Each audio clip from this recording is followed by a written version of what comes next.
Salam Bapak Ibu yang terkasih dalam Tuhan. Ya, pagi hari ini kembali saudara kita berjumpa dalam renungan pagi kita.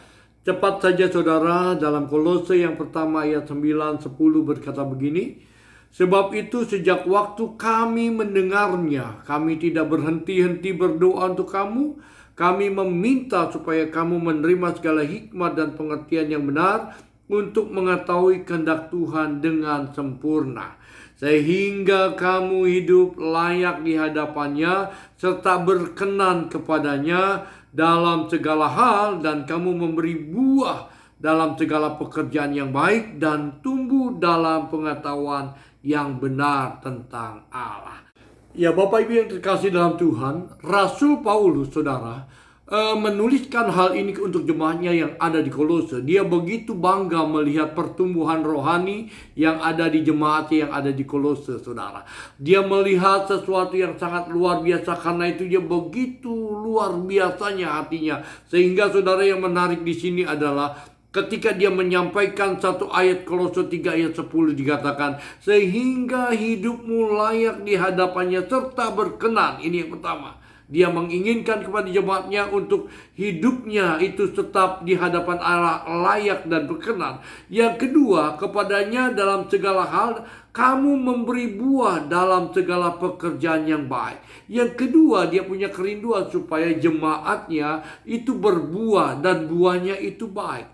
Yang ketiga, saudara, dia menginginkan supaya terus jemaatnya itu bertumbuh dalam pengetahuan yang benar tentang Allah.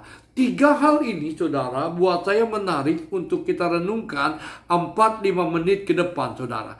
Saya percaya bahwa pertumbuhan rohani seorang jemaat itu terlihat, saudara.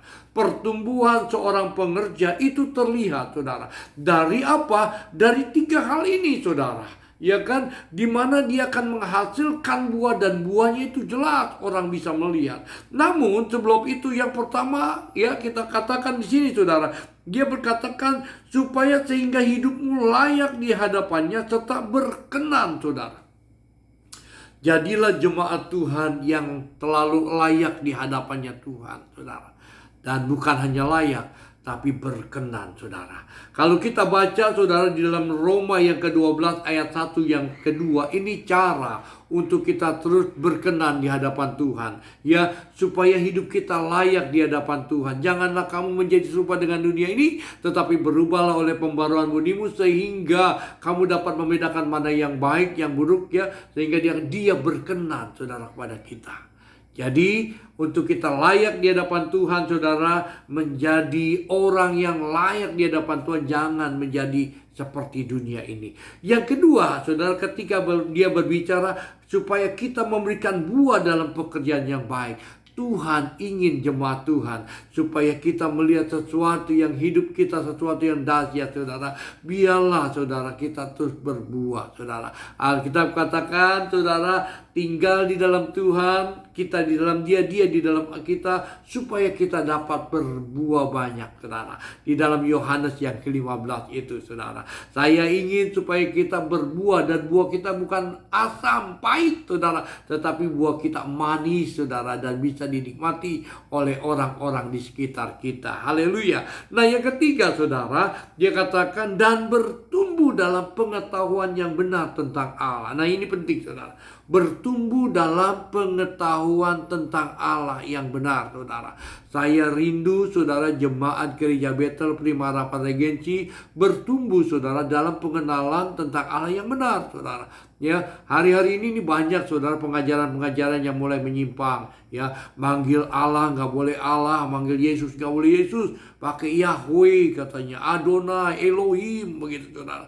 Sebetulnya, saudara, kata-kata itu adalah kata-kata yang biasa karena itu bahasa Ibrani, saudara. Sama dengan bahasa Indonesia, kalau kita panggil Allah, ya karena itu bahasa Indonesia, saudara. Kita ada di Indonesia, pergunakanlah bahasa Indonesia. Saudara, kalau di Jawa, saudara, kita kenal yang namanya Gusti Allah. Yesus itu dipanggilnya Gusti Allah, saudara. Tapi kalau kita ke Indonesia Timur, saudara, kita tidak lagi mengenal yang namanya Gusti Yesus, Gusti Allah, tetapi kita mengenal yang namanya Tete Manis, saudara. Jadi itu hanya sebutan, saudara. Itu hanya sebutan, saudara. Jadi kalau seandainya saya ada di Jawa, saya dipanggil Mas, saudara. Saya ada di Manado, saya dipanggil Akang, saudara. Saya ada di Sumatera, saya dipanggil Abang, dan lain-lain, saudara. Hanya sebutan, saudara.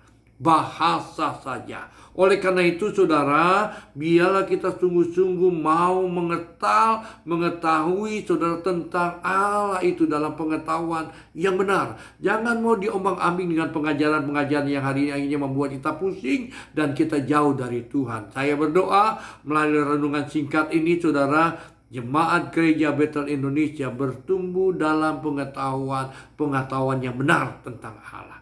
Jangan menyimpang ke kiri dan ke kanan, saudara. Tetap percaya bahwa Dia adalah Allah yang hidup. Tuhan berkati kita semuanya. Shalom.